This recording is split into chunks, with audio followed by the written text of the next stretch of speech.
नमस्कार, मी संगीता आणि स्वागत आहे तुमचे संगीताज किचन चॅनलमध्ये। तर आज आपण बनवूया इडलीसोबत खाणारी चटणी। त्यासाठी आपल्याला लागणार आहेत अर्धी वाटी भाजलेले शेंगदाणे, 1 चमचा खोबरं किसून घेतलेले आहे, अर्धा मोठा चमचा चिंच जिला मी भिजवून घेतले, एक 5 ते 6 लसणाच्या पाकळ्या, अर्धा इंच अद्रक, मीठ, साखर, 2 ते 3 हिरव्या मिरच्या, कोथिंबीर। तिखट तुम्ही तुमच्या तडका देण्यासाठी याप्रमाणे घेऊ शकता। अर्धा चम्मच थोडीशी राई, कढीपत्ता आणि 2 ते 3 काश्मीरी लाल मिरच्या।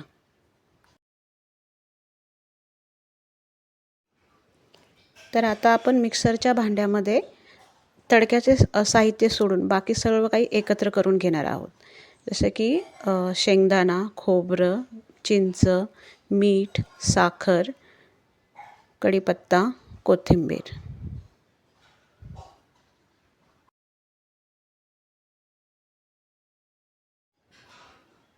इथे तुम्हाला मी मिक्सरमध्ये काही टाकलेलं दिसणार नाही, कारण माझ्याकडे चुकीनं कॅमेरा मी ऑन करायला विसरले होते, त्यामुळे असं झालेलं आहे।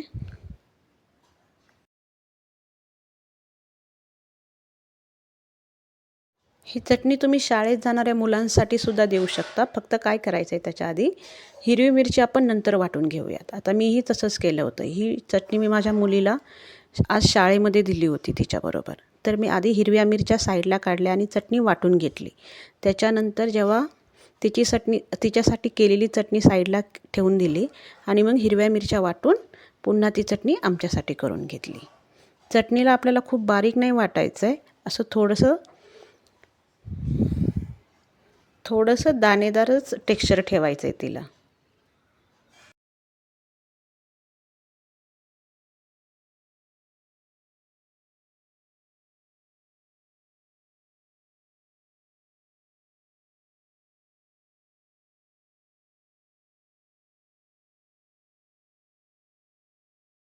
आपली चटणी तुम्ही बघू शकता इथे वाटून रेडी झालेली आहे।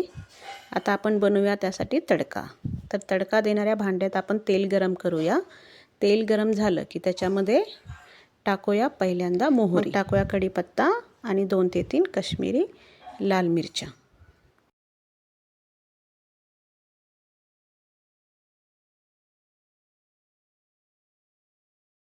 तुम्ही ही चटणी नक्की ट्राय करा आणि आम्हाला कमेंटमध्ये कळवा। आणि जर आवडली असेल तर चॅनलला लाईक आणि सबस्क्राईब करायला विसरू नका। Thank you for watching.